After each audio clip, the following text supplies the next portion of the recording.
Hello friends, welcome back. இன்றைக்கி வீடியோவில் ஒரு சின்ன டிப்ஸ் தான் பார்க்க போகிறோம். நம்ம விளக்குக்கெல்லாம் போடுவோம்ல, விளக்கு பொடி, தெய்வீக பொடி, அந்த மாதிரி நம்ம நெகட்டிவ் எனர்ஜி எல்லாம் போய் பாசிட்டிவ் எனர்ஜி அதிகப்படுத்தி கொடுக்கும் இந்த பொடியை இதை எப்படி செய்கிறதுன்னு பார்க்கலாம். இதுக்கு நான் ஒரு ஸ்பூன் கிட்ட வெட்டிவேர் கொஞ்சம் கட் பண்ணி எடுத்திருக்கேன். ஒரு 20 ஏலக்காய், ஒரு ஸ்பூன் கிராம்பு, 3 ஸ்பூன் சோம்பு, சின்ன துண்டு பச்சை கற்பூரம், வெறும் கற்பூரம், பட்டை, இதில் மஞ்சள் தூள், சந்தன பவுட்ரு, ஜவ்வாது எடுத்திருக்கேன். இப்போ இந்த ரா இன்க்ரீடியண்ட்லாம் இருக்குல்ல, இதெல்லாம் மிக்சியில் போட்டு நல்லா அரைச்சி எடுத்துக்கலாம். இது கொஞ்சம் திரியாக தான் வரும், நம்ம அரைச்சி சளிச்சு தான் எடுத்துக்கணும்.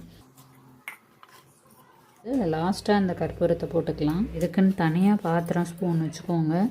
ஏன்னா ஜவ்வாதில் சேர்க்கும்போது நம்ம சமையலுக்கு யூஸ் பண்ணுறதோட பண்ணினோன்னா ஸ்மெல் வரும். நல்லா சளிச்சு எடுத்துக்கலாம். இப்போ இது கூட இந்த கற்பூரத்தை நம்ம உதுத்து சேர்த்துக்கலாம். இப்போ இது கூடயே இந்த சந்தன பவுடரையும் மஞ்சள் பவுடரையும் கலந்துக்கலாம். ஜவ்வாது ஒரு சின்ன பிஞ்சு சேர்த்துக்கிறேன்.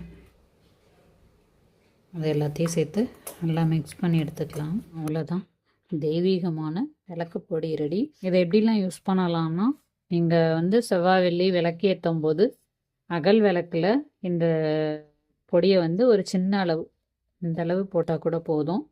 அதே மாதிரி வீடு துடைக்கும் போதும் இந்த அளவு போட்டு நீங்கள் வீடு துடைக்கலாம். ப்ளஸ் இந்த உருளியில் பூவெலாம் வைக்கிறீங்கள, அந்த உருளியில் இந்த பவுடரை 1/4 ஸ்பூன் போட்டுட்டு அதுக்கு மேலே நீங்கள் பூவை ஸ்ப்ரெட் பண்ணி வைக்கலாம். நல்ல நறுமணமாக இருக்கும்.